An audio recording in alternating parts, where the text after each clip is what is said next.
kwanza mnampatia mshindi wa kilomita 42 milioni 10 Yes, hii ni mara ya kwanza.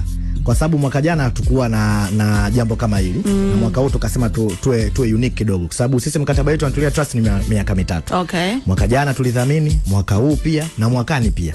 Ila kwa mwaka huu sasa tukasema tuingie hapo kwenye kilomita 42 hapo, tumpate gwiji ni nani ili aondoke na kitita. Kwa hiyo unakuja wewe kukimbia.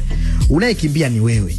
Ambaye anapata furaha ya kukimbia wewe kama na mwezi ni wewe. Ila pia pesa anaondoka nayo wewe. Sasa kwa nini usishiriki? Alafu kujisajili gari lake dogo sana.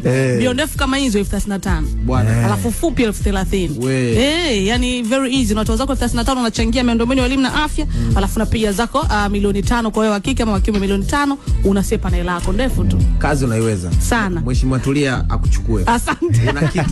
Pale Tulia Trust bila Febi bado haijakamilika. Mheshimiwa ongeza kijana. Tulia Trust bila Febi haijakamilika. Ongeza kijana. Ndio tunazianza saa ngapi?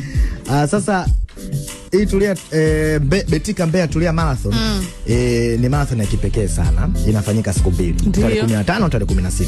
Tarehe 15 inafanyika mbio fupi na michezo uwanjani. Kwa mfano mita 100, mita 200 zinafanyika pale uwanja Sokoine.